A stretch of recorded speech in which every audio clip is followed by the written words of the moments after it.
È stata la richiesta arrivata dalle opposizioni, che derivava dal servizio di report che aveva messo un po' di, diciamo, pepe sulla vicenda. È stata utile per poter fare appunto questa visita, che ci ha permesso di scoprire, insomma, che il cantiere va avanti nei tempi sperati, e che le difficoltà che sembravano essere emerse sono state destituite di ogni fondamento, per cui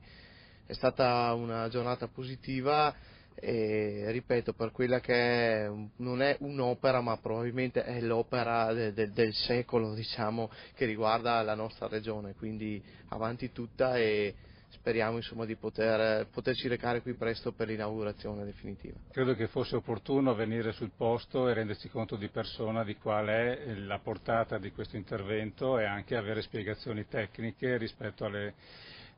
giuste, credo, anche perplessità emerse dopo quella trasmissione report televisiva,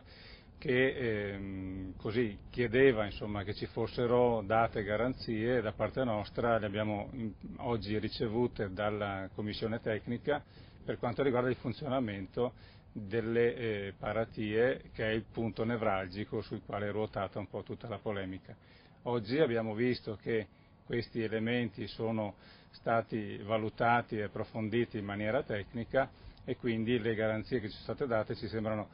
sufficienti per poter procedere e avere al più presto poi anche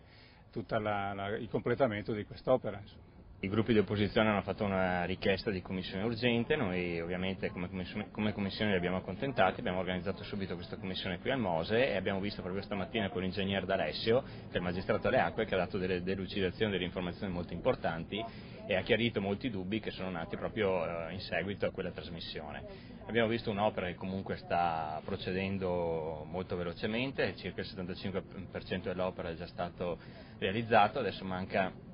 un altro anno e mezzo tra il finire i lavori e poi anche le varie prove. Comunque diciamo che l'opera sta procedendo.